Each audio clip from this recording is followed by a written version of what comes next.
কে তুই এটা কই পাইলি? এটা তো আন্ডারওয়ার্ল্ডের বক্সার। হ ভাই, এটা আন্ডারওয়ার্ল্ডের বক্সার। তুই কিনছিলি নাকি? না ভাই, এই যে এখানে ঝুলানো ছিল এনতে লয়ে পুরে ফেলাইছি। এই, এটা তুই কি করছস? এটা তো আমি পড়ছিলাম। আধোয়া খোল। সমস্যা নাই ভাই, আমরা ভাই ব্রাদার না। আরে এটা কি জেলখানা পাইছস? আগের দিন কি আর আছে? খোল। ভাই আজকে যেহেতু পড়ছি, আজকে পড়ি, কালকা দিয়ে দিমু। এই তোয়াল্লাটাও কি আমার? হ ভাই। তা তোর তোয়াল্লা লাগবো, তুই আমার কাছে চাবি না? আমার কাছে তো গেস্টের লেগে এক্সট্রা তোয়াল্লা আছে বেটা, তুই চাইলেই তো পাইতি। সরি ভাই, বুঝি নাই। তোর কোনো কিছু লাগলে তুই আমার কাছে চাইস, একবার আয় কোনো কিছু ধরিস না। তাইলে ভাই আগেই সরি কইলি।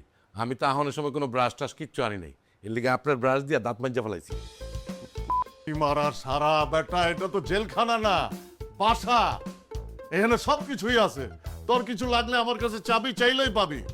আচ্ছা, আপনার ব্রাশ দিয়ে দিতেছি। লাগবো না, তুই এটা ব্যবহার কর, আমার কাছে এক্সট্রা আছে। ভাই আপনার কথায় হালকা কষ্ট পেলাম। আপনার মনে আছে জেলখানায় আপনি আমার সাবান, শ্যাম্পু, কম্বল, সেন্টু গেঞ্জি উদ্যোগ ব্যবহার করছেন? তুই খামাখা কষ্ট পাইতেছিস পাগলা। আমি তো তোরে আমার কোনো কিছু ধরতে না করি নাই, খালি পারমিশন লইতে কইছি। আচ্ছা ভাই, তাহলে একটা পারমিশন লইলি। আপনার বাথরুমে যে শাওয়ার জেল আর শ্যাম্পু আছে, ওটি দিয়ে এখন ডইলা মজা করে গোসল করুন।